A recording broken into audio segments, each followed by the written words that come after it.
Picture a world where the ground trembles beneath 60 million footfalls. Where the horizon, from one end to the other, is filled with living creatures moving as one. This is the Late Cretaceous. Roughly 66 million years ago.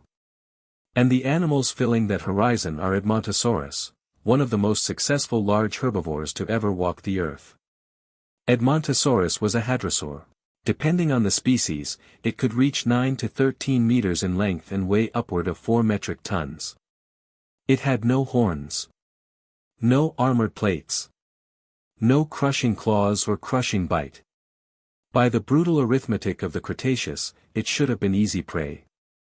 And yet it thrived. For millions of years, across the vast lowland floodplains of what is now western North America, Edmontosaurus endured. It outlasted rivals, adapted to shifting climates, and spread across entire continents. So how did it survive? The answer lies not in the body of a single animal, but in the behavior of thousands of them together. Before any Edmontosaurus took its first step, it first had to survive the nest. Hadrosaur nesting colonies were communal affairs. Dozens of females dug shallow depressions in open ground, laid clutches of elongated eggs, and settled into the long, exhausting vigil of parenthood. The eggs were warm. They were abundant. And they attracted attention. Troodon formosus was a constant presence near these nesting sites.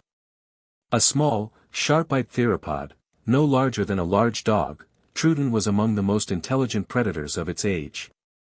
Its enormous eyes gave it exceptional vision in low light. It moved quietly, patiently, with the calculated restraint of an animal that understood risk.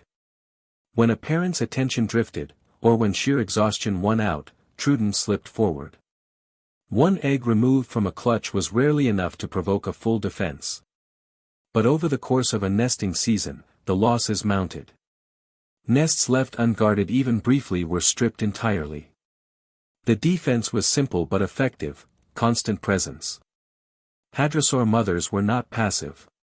They were known to actively arrange nesting sites in clusters, with adults positioned at the periphery. Noise traveled fast through a colony.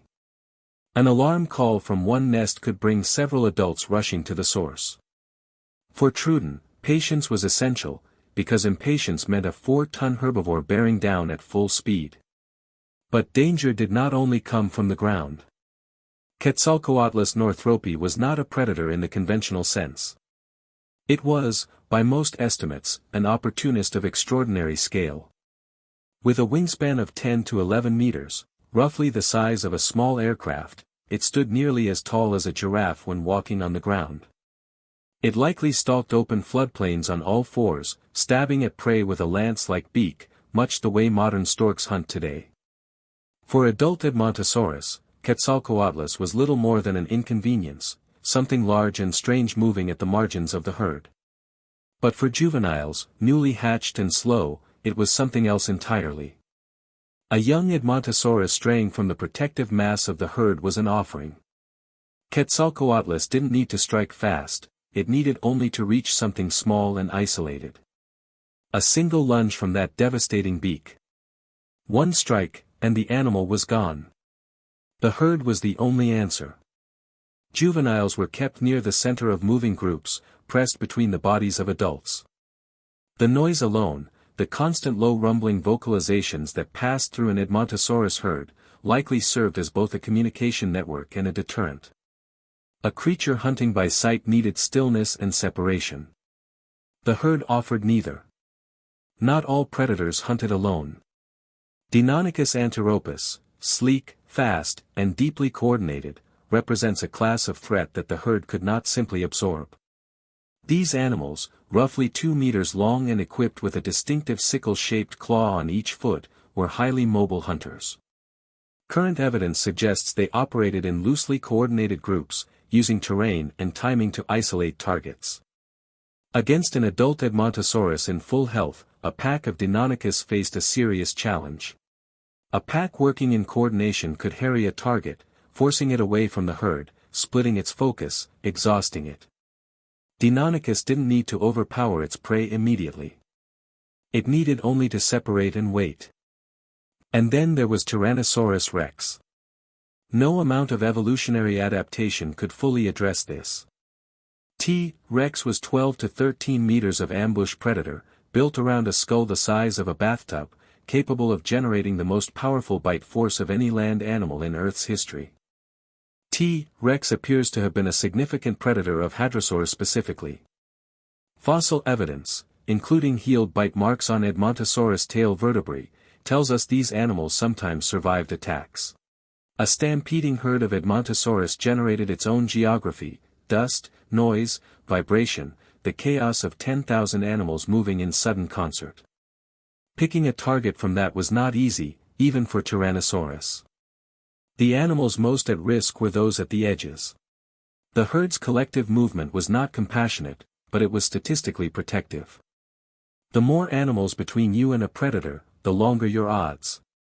Each year, Edmontosaurus undertook one of the largest migrations in Cretaceous North America.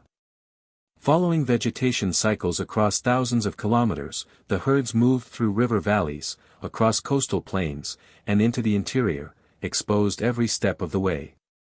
Migration was dangerous. It introduced new predators, new terrain, and the cumulative cost of distance. Animals weakened by the journey were sorted out by the journey itself. What remained was something hardened, a population continually refined by the pressure of movement. And yet the herds kept moving. Because the alternative, staying in place as resources declined, was worse. This was the calculus of Edmontosaurus survival. Not the calculus of an individual, but of a species. Every behavior, the nesting colonies, the vocalizations, the tight formation of moving herds, the instinct to press toward the center, was part of a system that had been written by millions of years of pressure and loss. Edmontosaurus carried no armor. It grew no fangs. It could not fly, burrow, or disappear. What it had was each other. In a world of Troodon and Deinonychus, of sky-spanning pterosaurs and the shadow of Tyrannosaurus, that turned out to be enough.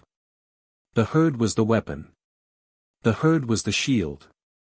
The herd was, in every meaningful sense, the reason this animal survived to become one of the most abundant large herbivores in the history of life on Earth. There is something quietly extraordinary about that. Not the roar of the predator, but the steady rumble of 10,000 animals moving together through a dangerous world, and making it through.